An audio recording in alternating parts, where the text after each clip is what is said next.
Bonjour à tous et bienvenue dans cette nouvelle édition de Connect, l'édition 100% connectée. Je vous rappelle que nous sommes en direct, n'hésitez donc pas à poser toutes vos questions à nos invités durant la demi-heure d'émission qui va suivre. Et dans quelques instants, nous allons parler des objets connectés de la French Tech ou de la French Tech des objets connectés en compagnie de Guillaume Roland, fondateur de SensorWake. Bonjour Guillaume. Bonjour. À vos côtés, Michel Cornet, directeur du département son et maisons connectées du groupe Darty. Bonjour Michel. Bonjour. En face de vous, Anaïs Proust, acheteuse accessoires multimédia et objets connectés chez EMC Distribution Groupe Casino. Bonjour Anaïs. Et enfin, donc à vos côtés, Jean-Baptiste Hironde, fondateur de Digit. Bonjour Jean-Baptiste. Bonjour. Alors, on va parler dans quelques instants de la semaine de la French Tech des objets connectés, mais tout de suite, je vous propose de passer à la première partie de cette émission. Restez connectés.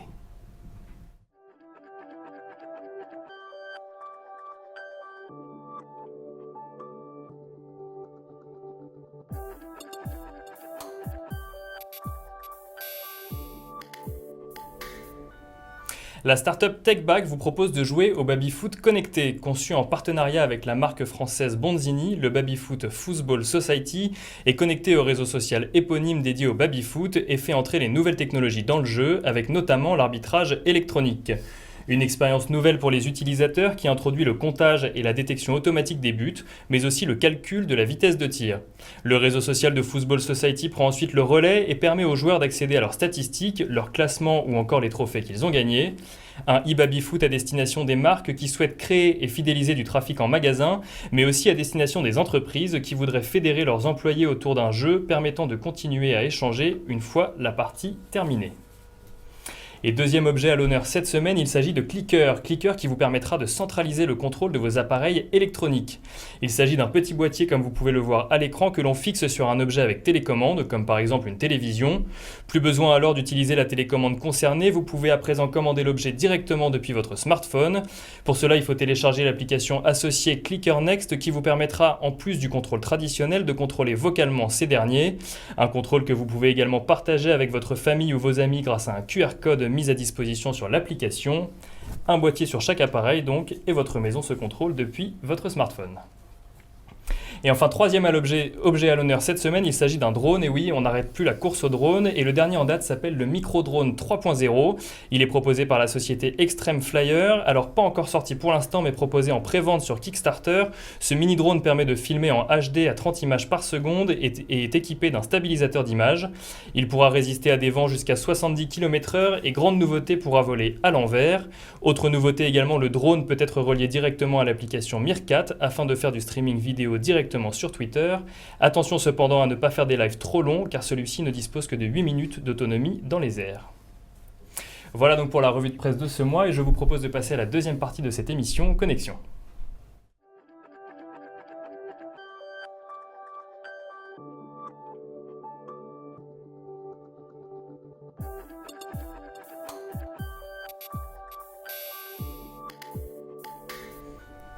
Comment la distribution se mobilise-t-elle donc pour la French Tech connectée? Je vous rappelle que nous en parlons avec Guillaume Roland, fondateur de SensorWake, Jean-Baptiste Hironde, fondateur de Digit, Michel Cornet, directeur du département son et maisons connectées du groupe Darty, et Anaïs Proust, acheteuse accessoires multimédia et objets connectés chez EMC Distribution au groupe Casino. Alors je rappelle pour vous qui nous suivez que le 21 octobre dernier, plusieurs grands noms de la distribution, à savoir Auchan, Boulanger, Carrefour, Darty, la Fnac, Lick, Leclerc ou encore Orange, ont signé une charte les engageant à valoriser les objets connectés de la French Tech. L'idée était d'ouvrir des rayons à ces nouveaux acteurs, d'accompagner ces entreprises dans la commercialisation de leurs produits et d'organiser des opérations pour sensibiliser le grand public aux objets connectés. La première initiative a été l'organisation de la Semaine des objets connectés de la French Tech en 2015. La deuxième édition de cette Semaine des objets connectés a eu lieu en mai dernier. Avant de parler de cette Semaine des objets connectés, je vais me tourner vers vous les distributeurs, donc Michel Cornet et Anaïs Proust. Pourquoi est-ce que des grands noms de la distribution française s'engagent pour valoriser nos startups des objets connectés? Anaïs, peut-être pour commencer.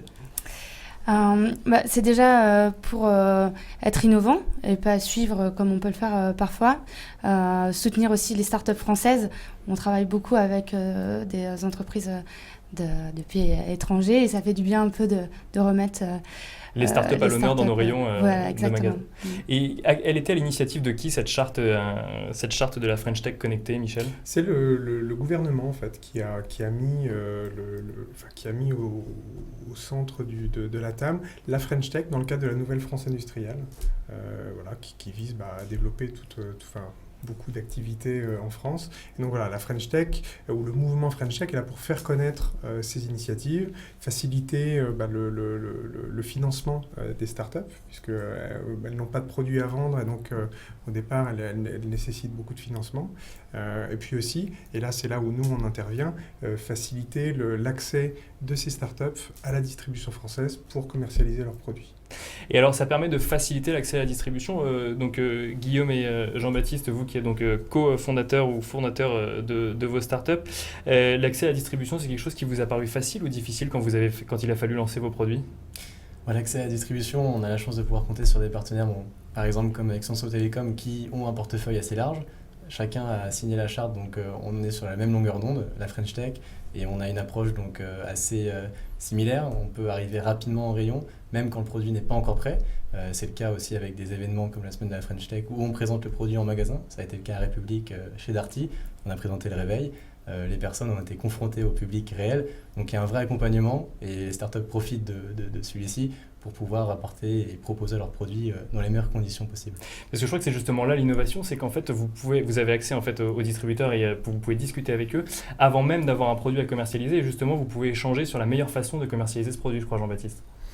Oui, alors l'idée c'est que quand on lance un produit, nous il faut qu'on se focus en fait vraiment sur la production, la conception, faire le meilleur produit qui soit pour répondre au mieux aux besoins du client. Et effectivement, ce qui est bien, c'est que c'est au distributeur de nous accompagner justement de nous faciliter l'accès au marché et de nous expliquer et d'évangéliser, de nous faire partager son expérience pour que nous, après derrière, on puisse faire du sell-out.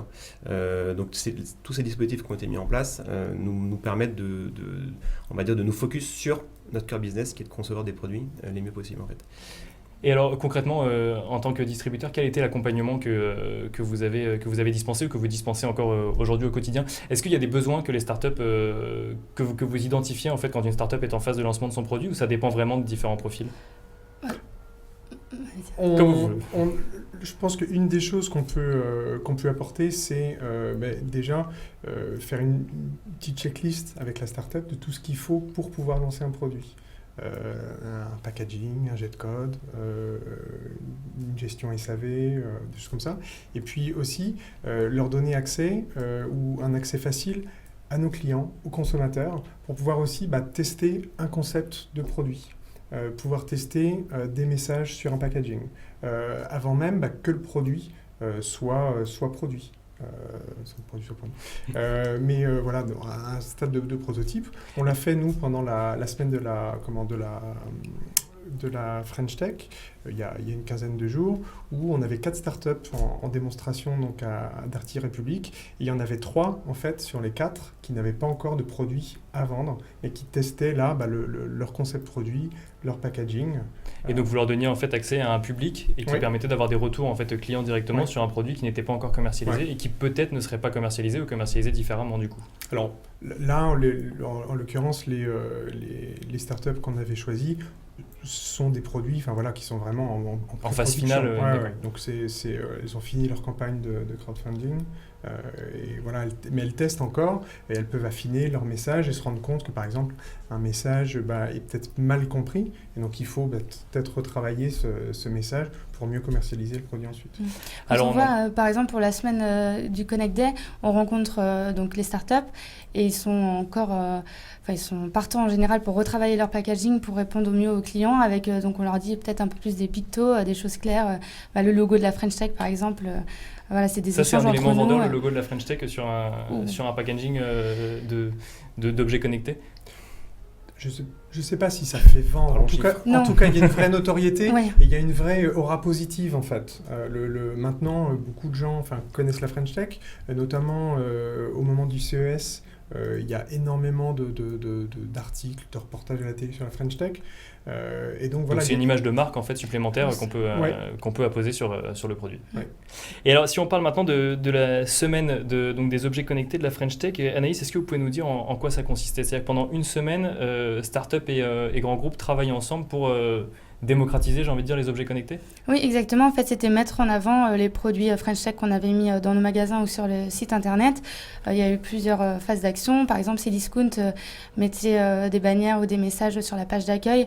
Là, c'est beaucoup de relais de communication parce qu'il y a 1,2 million de visiteurs par jour sur la page d'accueil Cdiscount.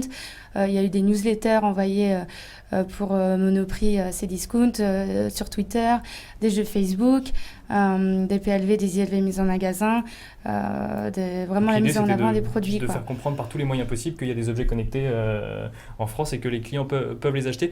C'est un marché qui existe déjà ou qu'il faut quand même aller chercher encore aujourd'hui? Les clients, ils cherchent les objets connectés ou il faut encore leur expliquer que ça se développe? On ne cherche pas forcément un objet connecté. On cherche un objet et après on est intéressé par un objet, pas forcément parce qu'il est connecté, mais par exemple si je prends l'exemple du réveil SensorWake, je cherche un réveil et je vais être intéressé en premier par le réveil.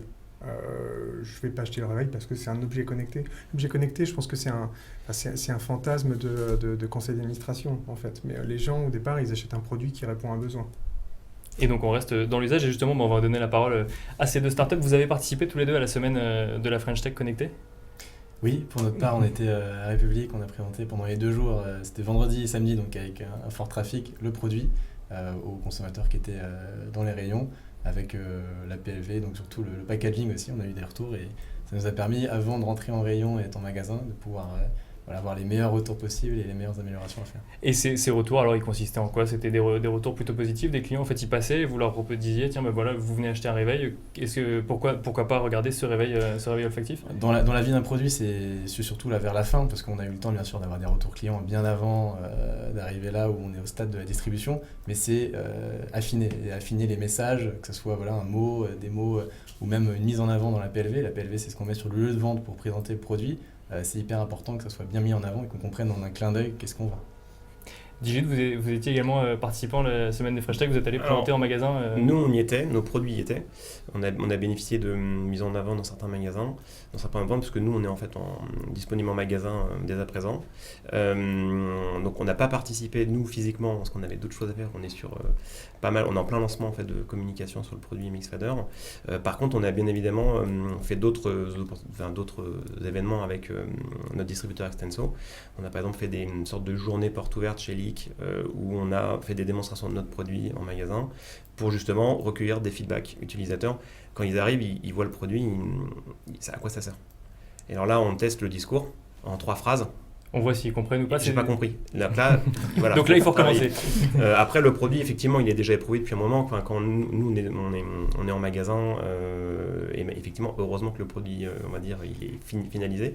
Sur le discours, effectivement, c'est là où il y a un gros boulot, parce que le client, il a 10 secondes d'attention, et s'il n'a pas compris en 10 secondes, c'est pas bon. Pardon, oui, justement, à ce sujet, moi, il y a une start-up qui m'a dit ça a été une grande leçon d'humilité ces 2 jours parce qu'on a passé notre temps à voir des gens qui nous passaient devant, en fait. Alors que une start-up qui a réussi son crowdfunding, c'est un peu la star, tout le monde parlait, etc. Et là, c'est la dure réalité du terrain. C'est le client, dans le meilleur des cas, il a 10 secondes d'attention, mais beaucoup, il passe devant. Et comment capter l'attention en fait, de ce client? Et c'est le challenge de ces startups. En fait. Et c'est un challenge auquel on va pouvoir répondre tout de suite, parce qu'on va parler un petit peu de Digit et de SensorWake. On va commencer par Digit, je propose, et on va, avant de parler du produit en tant que tel, regarder une petite vidéo qui présente ce produit.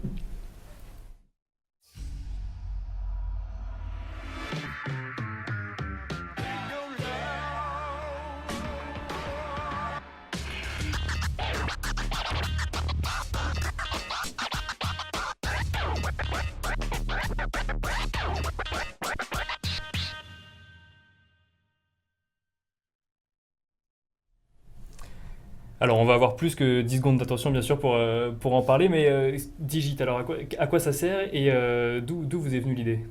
Alors, donc je ne sais pas si on voit le produit, donc il est vraiment tout petit. L'idée, en fait, vient d'une analyse qu'on a fait en fait, du comportement utilisateur de nos clients, puisqu'en fait, à la base, on vient du software et on a en fait réussi à générer une communauté de plus de 35 millions de personnes qui mixent sur smartphone et mobile.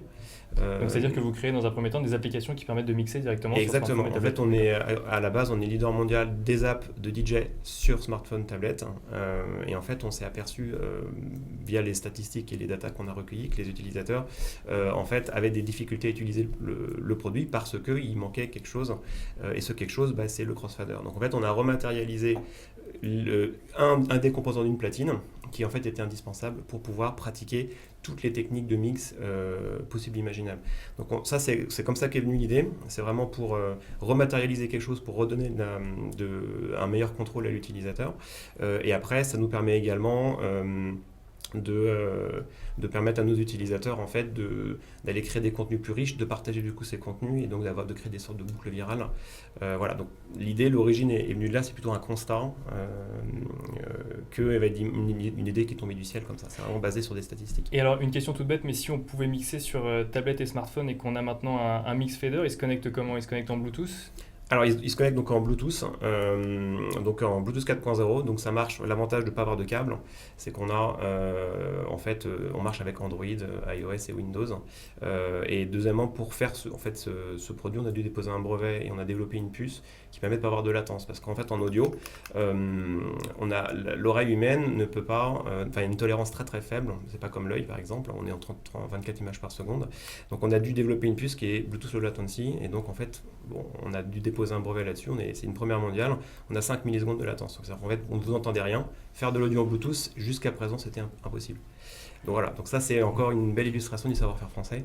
Mais bon, on est quand même une bonne grosse boîte d'ingénieurs chez Digit. Et alors pour les DJ qui nous écoutent, où est-ce que vous êtes commercialisé dans quelles enseignes du coup aujourd'hui? Alors, on a fait un lancement donc du coup il y a à peu près 1 mois et demi, 2 mois chez Colette et chez Leak.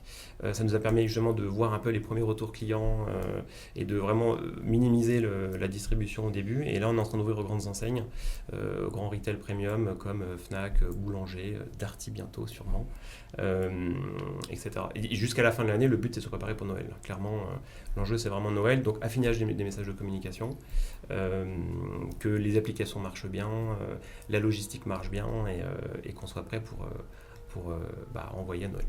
Alors on a bien compris qu'il y avait la communication qui était un point à améliorer quand on veut lancer un produit. Quand vous avez voulu lancer votre produit, c'est-à-dire que vous aviez le prototype et que vous vous êtes dit il va maintenant falloir le commercialiser, quel était l'accompagnement dont vous avez eu besoin ou auquel vous avez pu avoir accès en tant qu'entrepreneur? Donc sur la partie avant la commercialisation, donc se dire tiens maintenant il faut que mon produit soit en magasin, il faut qu'il soit vu par le plus grand nombre. Je me rends compte que j'ai pas forcément toutes les cartes en main pour y arriver. Nous on les avait pas du tout. Ça veut dire qu'on fait des apps, on se met à faire du hard. Donc déjà on embauche des ingénieurs hardware. On sait pas faire de logistique, on sait pas faire de distribution. On découvre c'est quoi un grossiste, c'est quoi un retailer. Il y a des groupes de retailers. On nage un peu là-dedans. Et ce qui est bien c'est que en passant par un grossiste comme Extenso Telecom, lui il va nous transmettre toute une partie de son savoir et lui il a une force de vente qui va permettre d'aller distribuer le produit de manière très rapide dans les grandes enseignes, quelque chose que nous on n'est pas capable de faire aujourd'hui. Comme ce que je disais au début, on conçoit le produit, on se débrouille pour qu'il marche et qu'il soit le plus qualitatif possible. Après, le métier de la distribution c'est un autre métier et dans un premier temps on ne peut pas l'internaliser. Donc il faut vraiment se reposer sur le savoir de grandes enseignes ou de grossistes. D'où l'avantage de la charte de la French Tech connectée, justement, justement. De se mettre en contact, effectivement, c'est la première chose, c'est d'avoir un contact, un point d'entrée pour pouvoir avoir le droit de parole. Alors on va passer de Louis à l'odorat et on va maintenant parler de Sensor Wake. Guillaume, donc même question en fait, à quoi ça sert même si on comprend donc, que c'est un réveil olfactif et surtout comment vous est venue l'idée? Alors le réveil en effet c'est un réveil olfactif, là on voit la petite capsule, ça permet de choisir son arôme le matin pour se réveiller, donc là par exemple c'est bord de mer, l'odeur du monoï. Bord de mer effectivement, ouais. On est sur la plage. Dans le réveil et ça permet en 2 minutes d'avoir un arôme et de se réveiller en douceur le matin, donc on a fini les sons et les frustrations. L'idée est venue d'un constat simple, c'est qu'on a du mal à se réveiller le matin et que c'est un moment assez frustrant de la journée, voire le plus frustrant. Donc pourquoi pas essayer d'utiliser un autre sens. On a fait la lumière, on a fait l'ouïe. Donc en effet, pourquoi pas essayer avec les parfums. Donc on développe une certaine gamme de parfums du petit-déj, croissant, chocolat, pain grillé. Aussi des odeurs plus le monoï comme à la plage ou l'herbe coupée. On a aussi la menthe. C'est sûr que le monoeil donne peut-être plus envie de se lever qu'un réveil strident. Enfin, l'odeur du monoeil, j'entends, et l'odeur de la plage. Est-ce que ça marche de la même manière? On se réveille aussi bien avec quelque chose de lumineux qu'un son strident ou qu'une odeur? Alors c'est moins instantané, c'est-à-dire que nous on a un delta, c'est-à-dire qu'on met environ 2 minutes à pouvoir se réveiller. On a le cas du nez bouché où là pour le coup on a prévu une alarme sonore de secours au bout de 3 minutes, où dans tous les cas voilà, on va être réveillé, on va voir l'odeur dans la pièce. Et autrement non, on fait appel à, voilà, on a des concentrés, des odeurs qui sont très concentrées et surtout très stimulantes, permettant donc à l'utilisateur de pouvoir se réveiller avec le parfum qui est contenu dans la petite capsule, donc qui peut être changé tous les jours en fonction des goûts du utilisateur. On peut l'utiliser plusieurs fois, la capsule? Exactement, oui. Chaque capsule peut être utilisée à 30 reprises, sachant que les capsules sont après recyclables, 100% recyclables. 30 reprises, 30 réveils par capsule. Et alors, même question, vous êtes distribué où aujourd'hui si on veut s'acheter un réveil olfactif? Alors aujourd'hui, on va partir avec nos partenaires, donc notamment Darty en GSS, en grande surface spécialisée, au début du mois de juillet, fin du mois de juin, début du mois de juillet, pour la distribution du réveil, des capsules également, et avec des acteurs de grande surface spécialisée via Extenso, donc notamment pour les acteurs en physique. Et alors, on parlait de l'accompagnement de la distribution. On s'y prend combien de temps à l'avance pour distribuer son produit avant de le retrouver effectivement en magasin? L'avantage justement, c'est qu'on peut anticiper avec des grossistes comme Innovate. On a la possibilité de les avoir et d'être en communication avec eux très tôt, de préparer le discours et de préparer la rencontre avec ces retailers, donc avec Darty, Fnac, Boulanger. On a des événements concrets, donc là on avait les Connect Day il y a quelques mois, où justement en quelques jours, en 2 jours, on rencontre quasiment tous les distributeurs, tous les retails de France et voire même d'Europe. Et ça permet voilà, sur ces événements-là, avec ces distributeurs à nos côtés, de pouvoir préparer au mieux et d'anticiper, donc c'est prendre plusieurs mois à l'avance, l'arrivée d'un produit en physique. Donc quand vous dites plusieurs mois, c'est plus 6 mois à l'avance, le temps en fait moyen entre le moment où on se dit on va le commercialiser et le moment où il est effectivement commercialisé? Aujourd'hui, c'est fluctuant en fonction? Aujourd'hui on est en juin, au CES qui était en janvier dernier, on a commencé à se pencher sur le sujet, on s'est vraiment pensé sur le sujet il y a environ 3-4 mois en se disant vers qui on va aller. On a rencontré les acteurs et aujourd'hui on va être donc, distribué sur ces acteurs avec lesquels on part donc à la fin du mois, début du mois de juillet. Alors on parlait tout à l'heure donc, de la charte qu'ont signée les enseignes de distribution à propos de la French Tech connectée, et j'apprenais avant l'émission que les startups également ont signé une charte et qui s'engageaient du coup pour pouvoir être considérées comme French Tech à correspondre à certains critères, notamment par exemple avoir ses équipes en France, c'est ça? Exactement, donc soit faire le produit intégralement en France ou avoir ses équipes en France. Ça fait partie de la charte, voilà, chacun signe quelque chose, il faut s'engager à respecter ce French Tech. Il faut aussi jouer le jeu avec la communication, avec les enseignes dans lesquelles on va être présent, de pouvoir voilà, en effet respecter la French Tech, donc avoir des équipes en France, c'est nécessaire. Alors je me retourne maintenant vers les signataires de la charte de la distribution. Donc là on a parlé de la semaine des objets connectés de la French Tech. Qu'est-ce qui est prévu à l'avenir, que ce soit en termes d'événements ou même d'accompagnement, où on parlait également d'organiser des opérations pour sensibiliser le grand public aux objets connectés, les grands rendez-vous ensuite pour la fin 2016? Il y a la troisième semaine de la French Tech qui est prévue donc, pour la 3e semaine d'octobre. Je regarde Anaïs. Et puis après, c'est un accompagnement au quotidien. L'accompagnement des distributeurs ne se fait pas seulement lors de la semaine c'est tout au long de l'année. C'est tout au long de l'année. La semaine de la French Tech, il y a vraiment une visibilité sur le grand public qui est accentuée, mais justement l'accompagnement se fait tout au long de l'année. Ce qui est bien, c'est que justement on échange constamment entre le distributeur et les startups pour savoir comment avancer, mettre en place des animations en magasin. Voilà, il y a un échange tout au long de l'année. On se rencontre, les distributeurs se rencontrent sous la houlette de l'initiative du gouvernement, de la branche French Tech. On se rencontre une fois par trimestre. En fait, une fois par trimestre pour travailler justement sur la mise en avant des objets connectés ou des entreprises qui vont travailler. Et voir ce qu'on peut faire, organiser des rendez-vous aussi distributeurs French Tech, des sortes de speed dating de la start-up, pour faciliter la rencontre entre ces start-up et les distributeurs. Et ça, c'est super parce que ça nous permet aussi de voir un peu ce qui se passe au global et prendre la température et s'adapter. Savoir dans les autres enseignes aussi, un échange de bons procédés peut-être. Aider au mieux les start-up. Alors, on parle de la French Tech des objets connectés. Pour bien comprendre, en fait, qui peut être considéré comme la French Tech des objets connectés? En fait, n'importe quelle entreprise française qui éditerait un objet connecté? et dont la... Ou signataire de la charte en fait dont on parlait Alors, tout à l'heure. Enfin, d'après ce que je comprends, l'agrément, entre guillemets, il n'y a rien d'officiel. Hein. Enfin, personne va aller en prison parce qu'il a ou il n'a pas la French Tech. C'est quand même tout du bon vouloir. Mais c'est que la conception et ou la production soit en France. D'accord. C'est souvent quand même la conception, l'idée, le développement qui a lieu en France. En revanche, si c'est juste du rebranding d'un produit qui sort d'une usine chinoise, effectivement, ce ne sera pas considéré comme un objet French Tech. Il faut que l'idée et le développement aient lieu en France. Et c'est pas figé, hein. S'il y a des startups qui sont pas encore French Tech, on peut les accompagner aussi à signer la Il y a quand même un accompagnement charte. prévu, d'accord. Donc Voilà. il n'y a pas un numerus clausus en fait, mais Non. c'est simplement en fait un partenariat entre nouvel arrivant d'un côté et distributeur bien implanté de l'autre et un échange de bons procédés, si je comprends bien. L'idée, c'est quand même, et la French Tech, ça permet aussi, on se disait tout à l'heure pourquoi le faire, c'est aussi quand même avoir un message positif. En France, on est souvent, le français est pessimiste, et là, c'est quand même, voilà, il se passe des choses chouettes. Il y a des jeunes qui lancent de beaux produits. On en a deux sous les yeux, Voilà. effectivement. Et c'est important quand même aujourd'hui dans tout, et là, dernièrement, on l'a vu, dans tout cette noirceur ambiante, voilà, c'est d'avoir un message positif autour de l'industrie française. Et bah du coup, rendez-vous la 3e semaine d'octobre prochain, si j'ai bien compris. On vous y retrouvera, j'imagine, tous les 4. Et oui. Merci à vous en tout cas d'avoir participé à cette édition de Connect. Merci à vous également de nous avoir suivis. Et je vous donne rendez-vous avant octobre prochain, du coup le mois prochain, pour un nouveau numéro de Connect. Je ne sais pas encore de quoi il s'agira, mais donc surprise, le mois prochain.